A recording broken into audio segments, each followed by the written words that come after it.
बिस्मिल्लाहिर्रहमानिर्रहीम। मैं आपको खुशामदीद कहता हूँ अपने नाज़रीन को, अपने व्यूअर्स को। अगेन जो है ये मियां अब्दुल रऊफ़ ग्रीन फार्म्स के ऊपर। तो ये जो स्पॉट है, जिस जगह पे हम खड़े हैं, हम आपको दिखाते रहे हैं कि इससे हमने कितनी जो है एक मल्टीपल कल्चर हमने यहाँ ग्रो किए हैं या हमने यहाँ हार्वेस्ट किए हैं।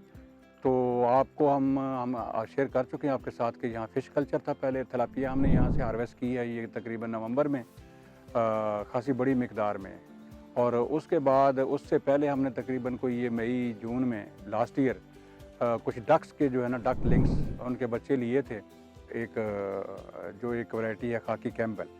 तो ये डक है, ये डक भी हमने डाली, बच्चे भी डाले, फ़िश के साथ ये बच्चे भी पलते रहे। और आप देख रहे हैं, आप इस स्टेज पे हम ये आपको इस जो एक हाईली डाइवर्सिफाइड और इंटेंसिव फार्म है, उसकी एक जो आप कह लें कि एक एक्टिविटी जो है ख़ास तौर पे पानी के हवाले से, ये छोटा सा जो पांड हमने आपको बताया था कि ये कोई 10 मरले का पांड है, जो फार्म के साथ एक बिल्कुल निगलेक्टेड एरिया था और बाज़ार नज़र आ रहा था कि शायद इसका हम कभी कोई यूज़ ना कर सकें, चट्टानें थी। तो इसमें ये हमने फ़िश और डक कल्चर जो है इंट्रोड्यूस करवाया था। और अगर आप देखें और इस वक्त आप देखें तो ये बड़ा ही एक हाई इंटीग्रेशन की एक बड़ी उम्दा मिसाल है कि ये जो डक है ये फीड कर रहे हैं हम जो हमारे फार्म का जितना रेजिड्यू है। हमने यहाँ कैबेज, कॉलीफ्लावर, आइसबर्ग लगाए हुए। तो आइसबर्ग, कैबेज में से जब हम फ्रूट लेते हैं, सब्ज़ी लेते हैं, तो जो उसके बकाया जात बहुत बड़ी मिकदार में बचते हैं। तो वो सारे जितने तकरीबन 1.5-2 माह से जब से हम ये सब्ज़ियाँ हार्वेस्ट कर रहे हैं, और इसके अलावा जो वीडिंग हम करते हैं यहाँ, क्योंकि विंटर और समर की वीडिंग की बड़ी भरमार होती है, तो वीडिंग जो हम करते हैं वो तमाम की तमाम वीड्स हैं, वो भी हमने इस विंटर की तमाम वीड्स इनको साथ ऐड की हैं, वो डाली हैं। ये जो वीड्स हैं, अगर आप देख भी रहे हैं कि इक्वली जो है इनकी ये पसंदीदा खुराक है।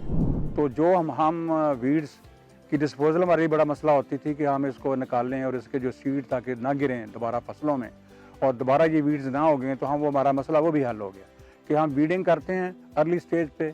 इवन हम उसकी सीड स्टेज पे भी कर लें तो हम इन डक्स को डाल लेते हैं।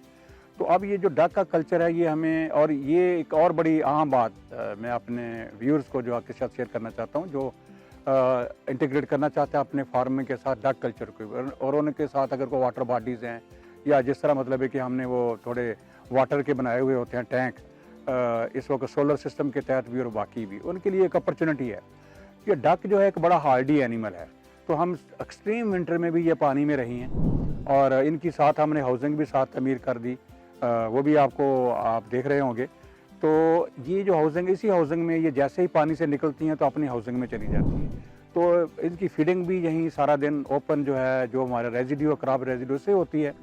और बाकी जो फीड है, जैसे हमने बताया था कि मेज़ और जो सोयाबीन है, ये हम अपने फार्म से लेते हैं और बाकी कुछ इंग्रेडिएंट हम बाज़ार से बाई कर लेते। तो बड़ी लो कास्ट फीड से हम ये, और ये तकरीबन हमारे पास कोई 30-35 के करीब टोटल 60 हैं, तो इसमें जो फीमेल हैं वो कोई 35-40 के करीब हैं। तो हमें रोज़ाना जो है ये 20-25-30 तक जो है अंडे हमें वसूल हो रहे हैं।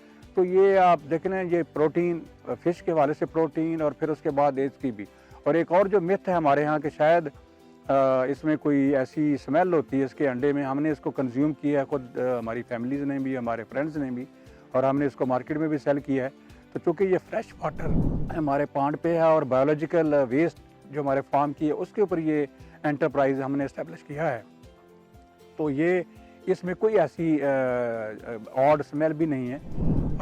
और ये इस वक्त 40 रुपये तक लोगों ने अंडा ख़रीदा है।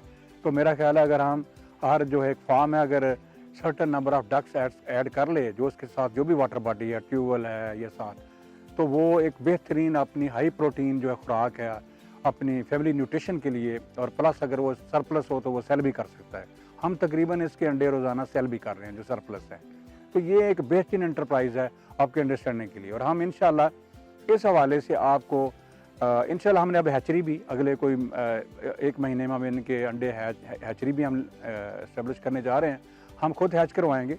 वो इंशाल्लाह इनके जो चूज़े हैं हाई क्वालिटी, जो इनके चिक्स हैं, वो भी हमसे अवेलेबल होंगे हमारे जो कनकेव एग्रीकल्चर का और किसान मददगार के फोरम से। वो भी अवेलेबल होंगे आपको, और बाकी एडवाइजरी भी कि इनकी मैनेजमेंट कैसे करनी है, इनकी फीडिंग कैसे करनी है और इनकी हाउसिंग कैसे करनी है, ये सारी मालूमात हम आपको देने की पोजीशन में होंगे। बहुत शुक्रिया।